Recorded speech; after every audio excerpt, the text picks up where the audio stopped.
Hello प्यारे बच्चों, आप सभी का बहुत बहुत स्वागत एक बार फिर से मेरे चैनल में। और बहुत दिनों बाद हमने बेटा फिज़िक्स को दोबारा से स्टार्ट किया है और आज हम लेकर चल रहे हैं 11th फिज़िक्स का चैप्टर नंबर 8।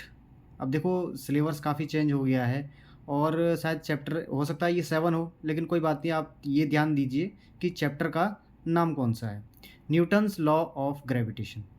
तो न्यूटन्स के बारे में आप बहुत अच्छी तरह जानते हैं, न्यूटन के बारे में सुना भी होगा, आइजैक न्यूटन सर के बारे में, है ना। वैसे तो कहानियाँ ये प्रचलित है कि न्यूटन साहब जो है किसी पेड़ के नीचे बैठे हुए थे और ऊपर से एक फल गिरा और बस उसको ही देखकर उन्होंने कि ये फल नीचे कैसे गिरा, और उसके बाद उन्होंने एक नियम बना दिया, है ना। तो इस तरह की बहुत सारी कहानियाँ मार्केट में प्रचलित है, लेकिन इस नियम को बनते बनते, इन नियमों को बनते बनते कई साल लगे हैं, बहुत सारी रिसर्च इसमें जुड़ी हुई है। चलो ठीक है, फालतू बात किए बिना हम चैप्टर को आगे पढ़ते हैं बेटा। सबसे पहली बात करते हैं हम न्यूटन्स लॉ ऑफ ग्रेविटेशन, है ना। ग्रेविटेशन का जो लॉ है न्यूटन का, वो क्या है। देखो न्यूटन्स के वैसे तो 3 लॉ आप पढ़ते हैं, लेकिन ये न्यूटन्स का जो ग्रेविटेशन का लॉ है वो उनमें सबसे अलग है। मोस्टली बच्चे क्या करते हैं कि जैसे उनसे ये न्यूटन्स लॉ ऑफ ग्रेविटेशन पूछा जाता है, ठीक है ना, न्यूटन्स का जो ग्रेविटेशन का लॉ है ये पूछा जाता है, तो बच्चे मोस्टली क्या करते हैं, न्यूटन का जो फर्स्ट लॉ है वो आप लिख देते हो, है ना। वो बिल्कुल गलत है। तो न्यूटन का जो लॉ है बेटा ये बिल्कुल अलग है। क्या कहता है न्यूटन्स का लॉ, है ना। यदि आपके पास यूनिवर्स में कोई भी 2 पॉइंट मासेज हैं, कोई भी 2 पॉइंट मास m1 m2, मान लिया उसके बीच की कुछ डिस्टेंस है, ठीक। और ये दोनों मास एक दूसरे को क्या करते हैं बेटा, अट्रैक्ट करते हैं। केवल देखो यहाँ केवल जो फोर्स लगेगी इन दोनों के बीच में, केवल केवल कैसी फोर्स होगी, अट्रैक्टिव फोर्स होगी, ठीक है। तो ये मास जो है इसको अपनी ओर अट्रैक्ट करेगा और ये मास इसको अपनी ओर अट्रैक्ट करेगा, ठीक। देखो ये मास 1 पर लगने वाली फोर्स यानी कि फोर्स ऑन 1 ड्यू टू 2, ठीक। और इस मास पर लगने वाली फोर्स क्या होगी, फोर्स ऑन 2 यानी कि इस मास पर फोर्स यानी कि 2 ड्यू टू 1, इसके कारण लगने वाली फोर्स, ठीक है। तो अब ये देखते हैं बेटा, ये फोर्स ध्यान देना इस सेंटर से इस सेंटर के अलोंग ही एक्ट करेगी, ये ध्यान देना।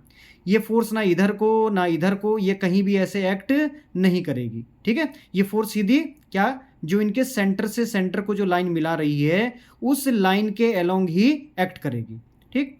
अच्छा, तो बच्चों इन ये जो ग्रेविटेशनल फोर्स है, ठीक है, ये क्या कहती है बच्चों, जो इन दोनों मास का प्रोडक्ट होगा, ये जो ग्रेविटेशनल फोर्स है जो इन दोनों के बीच लग रही है, तो ग्रेविटेशनल फोर्स क्या होगी, इन दोनों मास के प्रोडक्ट के डायरेक्टली प्रोपोर्शनल होगी। और ये जो इनके बीच की डिस्टेंस है इसके क्या होगी, स्क्वायर के इनवर्सली प्रोपोर्शनल होगी। ये देखो जरा, हमने यहाँ पे लिखा भी है इसे, F इज इक्वल टू क्या होगा, जी m1 m2 by are square. अच्छा ये जी क्या है, ये तो यूनिवर्सल ग्रेविटेशनल कांस्टेंट है, ठीक है।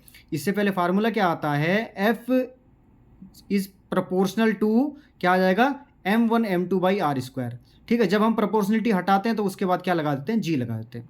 जी क्या है बेटा, यूनिवर्सल ग्रेविटेशनल कांस्टेंट, जिसकी वैल्यू क्या होती है 6.67 इंटू 10⁻11 न्यूटन मीटर स्क्वायर पर kg स्क्वायर होता है। इस जी की वैल्यू क्या बेटा, हर जगह पूरे ब्रह्मांड में एक जैसी होती है, कहीं भी चेंज नहीं होगा ये जी, ठीक है ना। ये जी कैसा है, ये इंडिपेंडेंट ऑफ मीडियम, किसी भी मीडियम में इसकी वैल्यू चेंज नहीं होगी। अच्छा अच्छा, ये फोर्सेस जो इनके बीच जो लग रही है फोर्सेस, ये कैसी फोर्सेस होंगी बेटा, सेंट्रल फोर्सेस होंगी। कैसी फोर्सेस होंगी, सेंट्रल फोर्सेस। क्यों, सेंटर टू सेंटर लग रही है, ठीक है। दूसरा क्या है कि ये फोर्स कैसी रहेंगी, केवल और केवल अट्रैक्टिव फोर्सेस रहेगी, ठीक। तीसरा पॉइंट क्या है बेटा, force is not depend on medium. मैंने पहले ही कहा था ये फोर्स क्या है, मीडियम पे डिपेंड नहीं करेगी, ठीक है ना। जी की वैल्यू पूरे यूनिवर्स के लिए क्या है, सेम है। F12 is equal to F21। देखो दोनों फोर्सेस क्या है, मैग्नीट्यूड वाइज, ठीक। देखो ये मैं यहाँ पे ये माइनस लगा दिया, मैग्नीट्यूड वाइज तो क्या रहेंगी ये दोनों फोर्सेस, सेम रहेगी। लेकिन हमें पता है फोर्स एक क्या है, वेक्टर क्वांटिटी है, डायरेक्शन भी होगी। तो आप ये देखो जरा, इस फोर्स की डायरेक्शन इस इधर की तरफ है और इस फोर्स की डायरेक्शन क्या है, इधर की तरफ है। यानी कि डायरेक्शन वाइज क्या है, ये ओपोजिट है, लेकिन मैग्नीट्यूड वाइज क्या रहेंगी, दोनों फोर्स बराबर रहेगी। दूसरा क्या है बेटा, 5 नंबर पॉइंट, यह फॉर्मूला केवल पॉइंट मास के लिए ही यूज होगा। मैंने पहले ही बताया है, पॉइंट मास और बिग बॉडीज या बड़े मासेस के लिए फॉर्मूला यूज होगा। अब तुम बोलोगे सर क्या बात है, एक तो आप पॉइंट मास कह रहे हो, ऊपर से आप बिग बॉडीज यानी कि हैवीली बॉडीज कह रहे हो। अब बड़ी बॉडीज का मतलब क्या है बेटा, कि ये जो फॉर्मूला है वो केवल बहुत बड़ी जैसे मान लिया आप अर्थ को ले रहे हो और सन को ले रहे हो, अब बॉडीज तो बहुत बड़ी बड़ी है। पॉइंट फॉर्म का मतलब ये है कि इसका मतलब ये बहुत दूर है। पॉइंट फॉर्म में कब दिखेगा सन, जैसे अभी हमको दिखाई देता है यहाँ से, अर्थ से जब हम सन को देखते हैं तो पॉइंट फॉर्म में दिखाई देता है। ठीक है, इसका मतलब क्या है कि डिस्टेंस बहुत ज़्यादा है।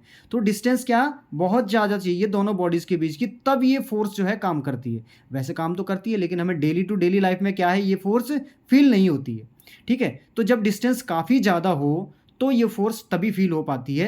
तो इसीलिए हमें डेली टू डेली लाइफ में कभी भी हमें ये ग्रेविटेशनल फोर्स फील नहीं हो पाती। ऐसा नहीं है कि ग्रेविटेशनल फोर्स लगती नहीं है, यूनिवर्स में किन्हीं भी दो बॉडीज़ के बीच ये फोर्स हमेशा लगेगी लगेगी। ठीक है ना, जिससे भी आप कंपेयर कर रहे हो। ठीक है, कोई भी दो चीज़ें हो, किन्हीं भी दो चीज़ों का मतलब ये नहीं कि केवल दो ही चीज़ों के बीच लगती है। हर एक बॉडी की आपस में, चाहे वो लिविंग हो नॉन लिविंग हो, सबके बीच ये फोर्स अप्लाई जरूर होगी। ठीक है, तो ये था आपका आज के लिए किसका, न्यूटन्स लॉ ऑफ ग्रेविटेशन, यानी कि न्यूटन का यूनिवर्सल का ग्रेविटेशन का लॉ। ठीक है, आगे बेटा हम इसमें नेक्स्ट वीडियो में पढ़ाएंगे। ओके।